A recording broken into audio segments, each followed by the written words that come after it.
nalurinya tak sama, tiadakah celah dalam hatimu. Selamat siang pendengar, terima kasih masih bersama Pro 1 Radio Republik Indonesia Bukit Tinggi. Kita tinggal dulu rangkaian lagu-lagu pilihan dan informasi di kesempatan siang hari ini.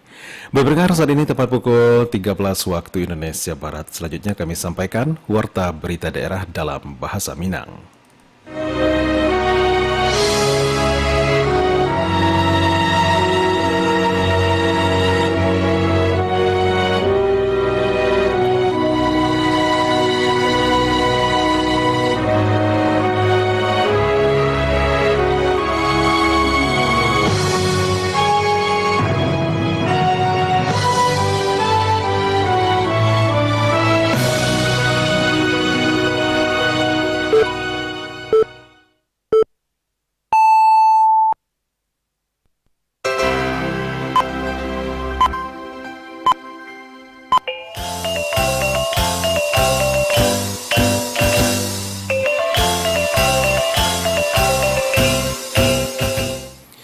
Selamat siang, Dunsana Pendanga, Radio Republik Indonesia Bukit Tinggi, Jawa Berita Daerah dalam Bahasa Minang.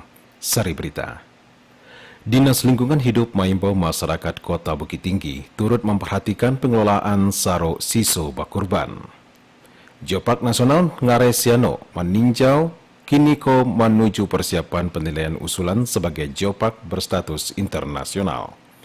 Berita daerah dalam Bahasa Minang selengkapnya dibacakan Henry.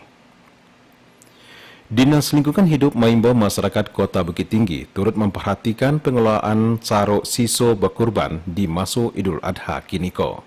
Berikut laporan Alwan Ahmad Fauzan.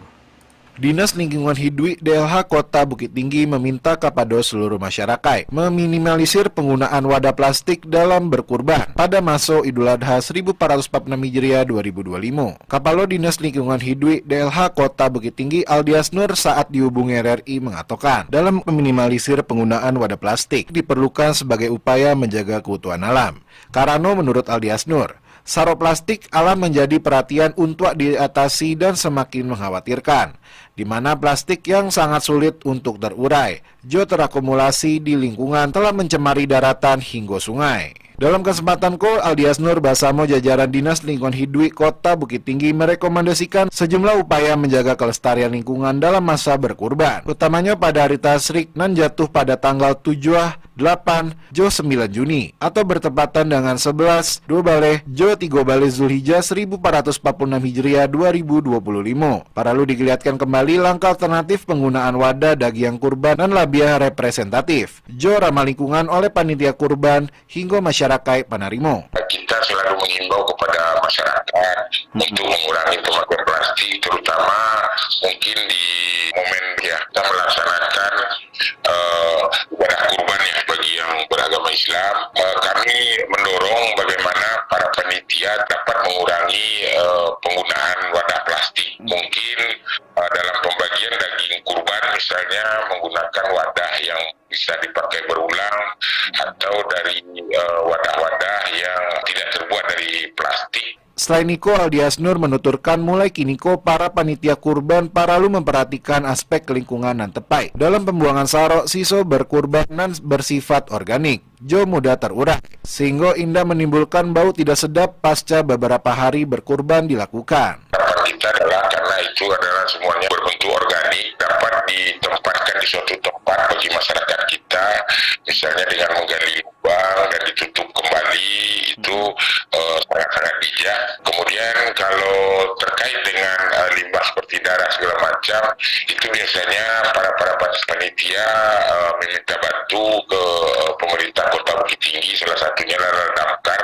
untuk membersihkan kembali lokasi-lokasi yang dimanfaatkan untuk kegiatan kurban ini. Meski demikian, Kepala Dinas Lingkungan Hidup Kota Bukit Tinggi Aldias Nur memastikan sejumlah pengawas lingkungan hidup juga akan turun ke lapangan guna memastikan pengawasan terhadap proses kegiatan berkurban indah hanya memperhatikan syariat Islam, namun juga memperhatikan dampak lingkungan sehat untuk warga setempat. Dari Kota Bukit Tinggi, Alwan Ahmad Fauzan dari Bukit Tinggi melaporkan.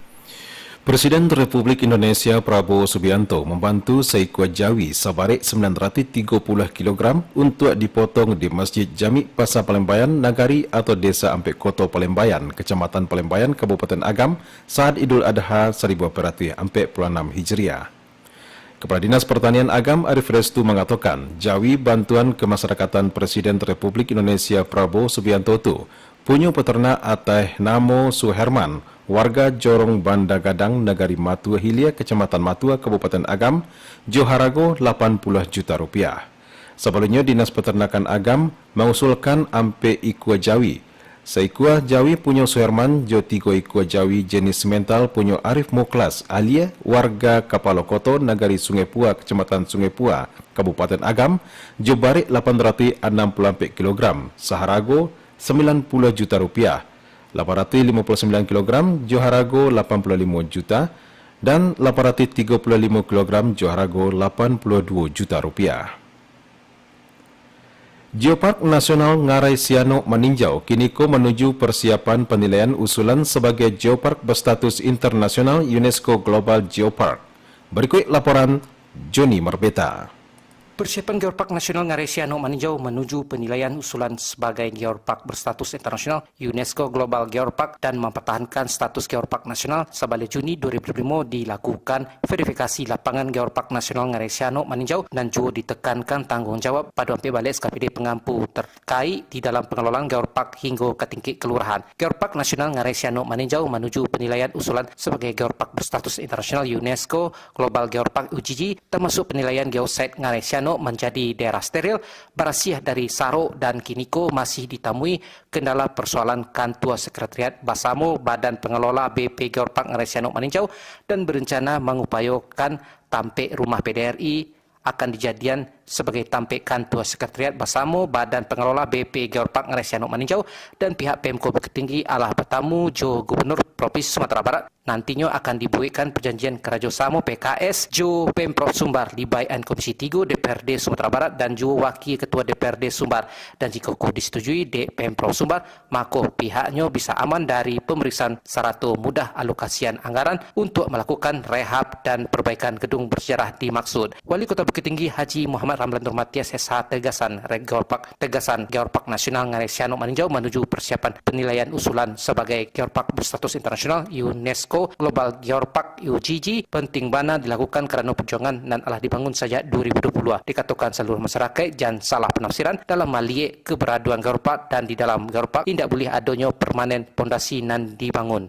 Ini masalah di Bukit Tinggi ini udah main-main ini rapat begini nih. Jangan dianggap enteng gitu. Saya dulu memperjuangkan 2020 masalah Geopark nih. Kita mau tingkat naik kelas menjadi UNESCO. Artinya sudah dunia mempromosikan kita ini. Jangan dianggap semua yang saya pimpin rapat itu tidak apa. Siapa lagi mau wakili, siapa yang lain memimpin rapat? Ya, apa tidak bisa diundur rapatnya? Saya undur rapat yang lain ini. Saya aja tidak mewakili kepada wakil dan staf ahli untuk di rapat ini. Bapak enak aja mau wakili. Ini terakhir nih saya lihat ya, Bapak-Bapak sekalian, intinya adalah bahwa Ngarai Siano meninjau ini, Geopark ini adalah dalam rangka penilaian. Kita sedang berjuang, ada 3 di Indonesia ini yang sedang diteliti, yaitu Siloke dan Bojonegoro, termasuk Ngarai Siano meninjau. Nah, bagaimana kesiapan kita? Tentu pemerintah daerah, masyarakatnya, lingkungannya semua harus siap menjadikan Siano meninjau ini. Yang pertama adalah kendala kita adalah masalah sekretariat atau kantor. Saya sudah bicara dengan Gubernur dan sudah membuat surat. Rumah PDRI yang ada di Benteng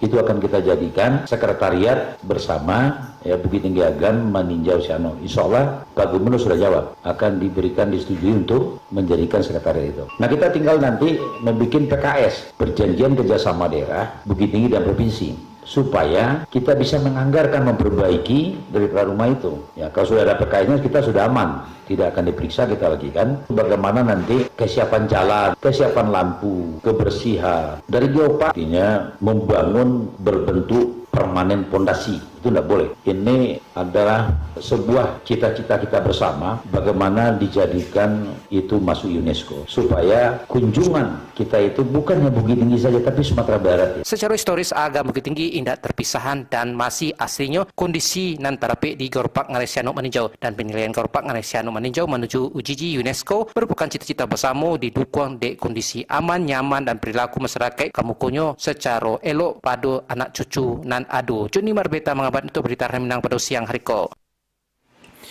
Dinas Kependudukan dan Pencatatan Sipil Kabupaten Solo menghadirkan layanan pembuatan kartu tanda penduduk KTP nan lebih mudah dan capek tanpa merepotkan masyarakat.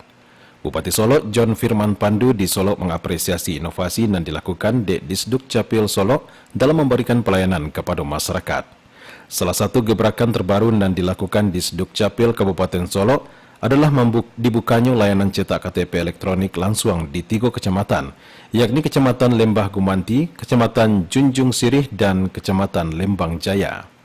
Inovasi itu bertujuan menghadirkan pelayanan administrasi kependudukan yang lebih dakik dan capek tanpa mengharuskan warga datang jauh-jauh ke pusat kabupaten. Pemerintah Kabupaten 50 Kota meresmikan Mall Pelayanan Publik sebagai upaya meningkatkan kualitas efisiensi layanan kepada masyarakat. Berikut laporan Irsad. Pemerintah Kabupaten 50 Kota meresmikan Mall Pelayanan Publik atau MPP sebagai langkah strategis dalam meningkatkan kualitas layanan kepada masyarakat. Peresmian secara simbolis dilakukan oleh Bupati Safni bersama Wakil Bupati Ahlul Badri Toresya di Jalan Koto Tuo, kawasan IKK Sari Lama. Wakil Bupati Ahlul Badri Toresya menyampaikan bahwa MPP merupakan bantuan transformasi birokrasi guna menjawab tuntutan masyarakat terhadap pelayanan yang capek jo efisien. Dirinya juga menyebutkan bahwa kehadiran MPP diharapkan dapat membawa perubahan signifikan dalam pelayanan publik. Menurutnya, peningkatan pelayanan publik merupakan bagian dari komitmen jo visi utama pemerintah daerah. Sistem pelayanan terintegrasi di dalam satu gedung dinilai mampu mempermudah masyarakat dalam mengakses berbagai layanan administrasi. Konsep pelayanan itu diklaim dapat menghemat waktu, meningkatkan transparansi birokrasi, serta bagian kenyamanan kepada pengguna layanan. Sebanyak 30 jenis layanan publik tergabung dalam MPP, termasuk layanan kependudukan, perizinan usaha, samsat, pajak, imigrasi, kepolisian hingga layanan perbankan. Dari mall pelayanan publik ini, semua pelayanan yang awalnya agak terkendala mungkin karena tempat yang terpisah-pisah, sekarang kita satukan di sini. Nanti kita juga mengupayakan supaya nanti mall pelayanan publik ini juga tidak menjadi kendala baru gitu. Ketika di sini dipusatkan, nanti yang dari jauh-jauh seperti Kapur 9, kita bikin nanti aturannya bagaimana nanti yang dari Kapur 9 kalau ada urusan ke sini cukup perangkatnya saja. Nah, jadi pokoknya masyarakat dengan semangat mall pelayanan publik ini tidak terberatkan, tapi dimudahkan segala urusannya. Yang lama bisa dipercepat, yang jauh bisa dipersingkat. Pemerintah Kabupaten 50 Kota menyatakan optimisme bahwa keberadaan MPP dapat mendorong profesionalisme dalam pelayanan kepada masyarakat. Melalui MPP, pemerintah daerah juga berharap dapat memperkuat kepercayaan publik terhadap kinerja birokrasi dan akuntabel dan responsif. Irsyad melaporkan. Federasi Aerosport Indonesia, FASI Kota Sawalunto bersama FASI Sumatera Barat menggelar latihan gabungan para layang dan para motor sebagai bagian dari upaya mengembangkan wisata olahraga serta meningkatkan kemampuan atlet lokal.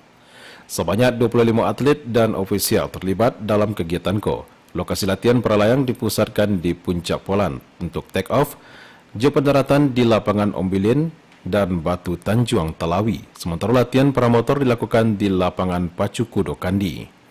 Ketua FASI Kota Sawalunto Jamhur di Sawalunto mengatakan kegiatan ko juga menjadi sarana uji coba lokasi untuk event dan latihan berkala ke depan. Para motor juga menggelar uji terbang di AT Sirkuit Permanen Kandi dan hari itu digunakan untuk Sawalunto Maju Manang Road Race 2025. Kolaborasi lintas cabangko memperlihatkan potensi besar pengembangan sport tourism di Sawalunto. Pemerintah Kota Bukit Tinggi mendukung penuh kepengurusan Komite Olahraga Nasional Indonesia KONI nan baru dan berharap bisa membawa prestasi olahraga ke tingkat nan lebih tinggi. Selengkapnya dilaporkan Yudi Prama Agustino.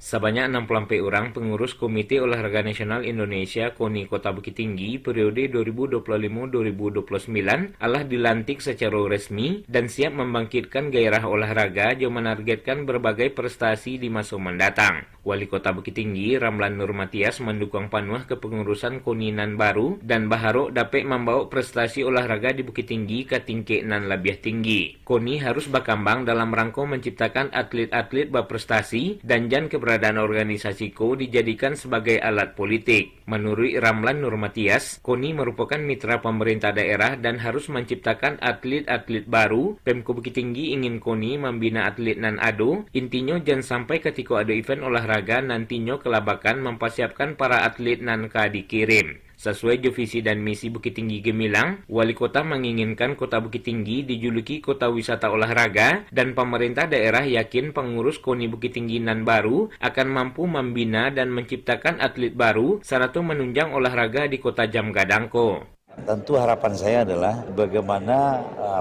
gairah olahraga di Bukit Tinggi ini supaya berkembang lagi. Jangan kita berpikir di KONI itu APBD. Kita ini adalah mengabdi di bidang olahraga. KONI itu sesuai Undang-Undang nomor 11 itu bahwa dia mitra pemerintah daerah dan menciptakan atlet-atlet baru. Nah tentu harapan saya dengan adanya olahraga dengan pengurus KONI yang baru ini, kita nanti memantau bagaimana yang prioritas-prioritas yang harus kita benahi dulu ya. Nah tentu juga kesiapan kita menciptakan atlet ini. Dan tentu pemerintah daerah ingin bagaimana pengurus itu membina dan pencap membina daripada atlet-atlet yang ada supaya jangan nanti sampai poprov nanti kelabakan kita tidak punya atlet harus cari sana sini cara sini, tidak perlu. Ramlan Nur Matias menerangkan Pemko Bukit Tinggi telah merancang berbagai upaya terutama dalam pengembangan sarana dan prasarana sebagai penunjang perkembangan dunia olahraga. Wali Kota menegaskan pentingnya sinergi antara pemerintah daerah, KONI dan seluruh pihak dalam mendukung visi Bukit Tinggi sebagai kota pariwisata dan olahraga. Yudi Prama Agustino melaporkan. Pemotongan hewan kurban 1446 Hijriah di Grand Rocky Hotel Bukit Tinggi, Hariko, dipantau langsung pemeriksa hewan kurban Rumah Potong Hewan Lambau Kota Bukit Tinggi. Berikut laporan Jody Marbeta.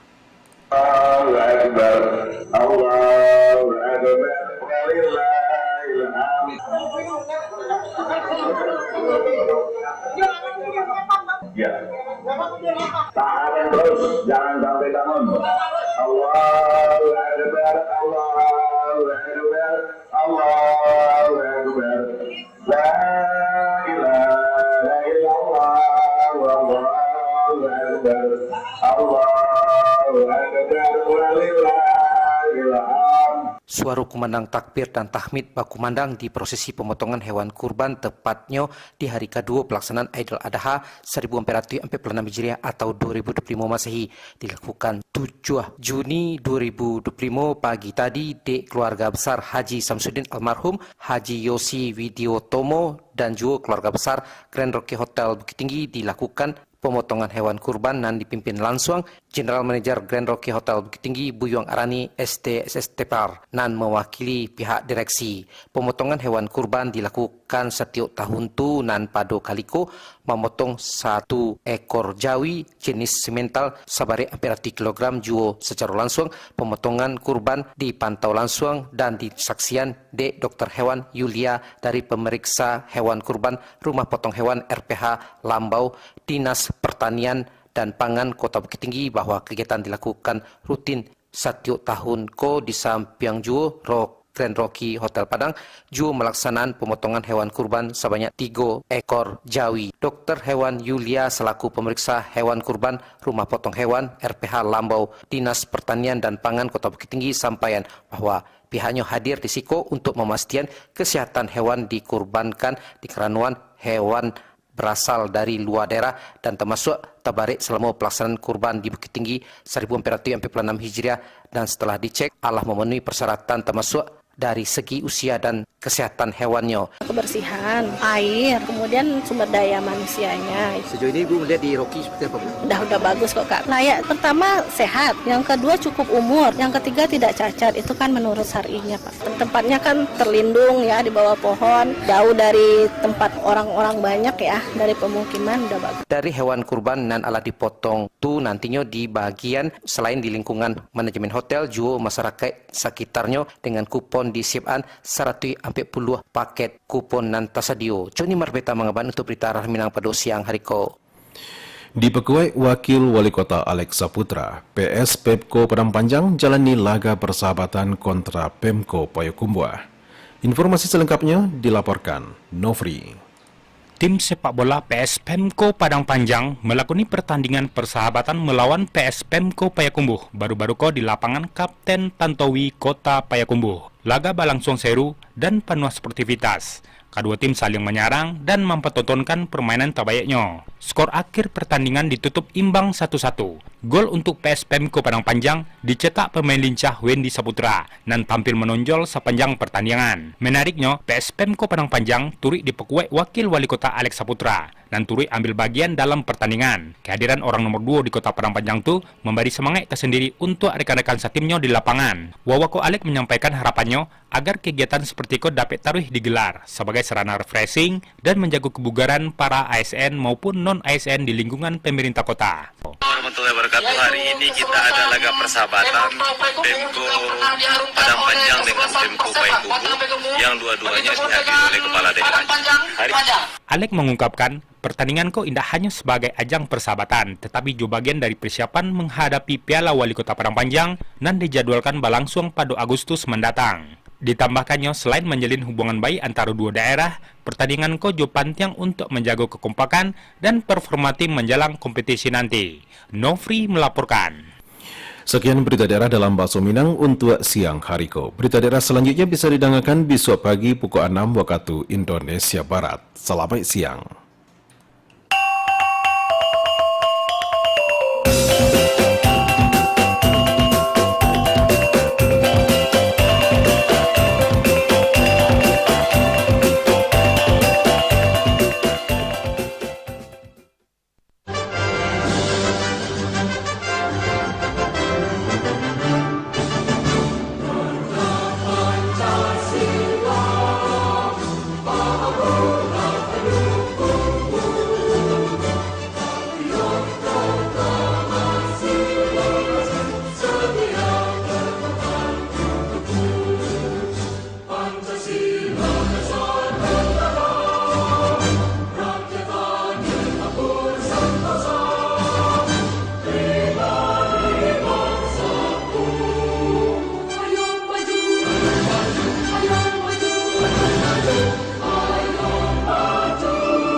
Pro 1 RRI Bukit Tinggi 97,2 FM, kanal informasi dan inspirasi.